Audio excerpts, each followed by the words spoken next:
Nous entendons beaucoup de nouvelles chaque jour. Certaines nous informent, mais d'autres ne font que nous embrouiller. Comment cela influence-t-il nos décisions? Par exemple, un étudiant qui commence à étudier sérieusement après avoir entendu que l'éducation est le meilleur investissement pour l'avenir. Ou un entrepreneur qui décide d'investir après avoir entendu parler d'une nouvelle technologie. Ces décisions proviennent du fait d'avoir entendu les bonnes paroles. Mais il y a aussi beaucoup de gens qui écoutent de mauvaises voix et se retrouvent dans une impasse. Prenons Rahab comme exemple. Elle vivait dans des circonstances difficiles à Jéricho.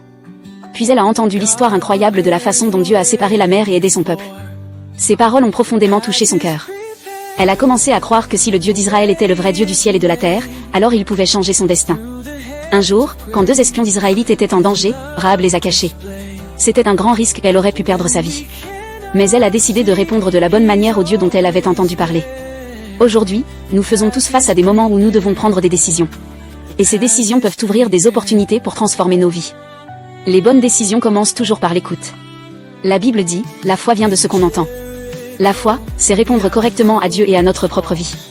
Mais pour répondre correctement, nous devons écouter la vérité et la garder dans notre cœur. Ce n'est qu'ainsi que nous pourrons agir correctement en temps de crise. Et cette vérité, c'est Jésus-Christ. Il a dit, je suis le chemin, la vérité et la vie. Dans un monde plein d'incertitudes, Jésus et ses paroles ont le pouvoir de transformer nos vies, de surmonter nos peurs et de nous offrir un avenir sûr. C'est un chemin qui peut changer votre vie pour toujours.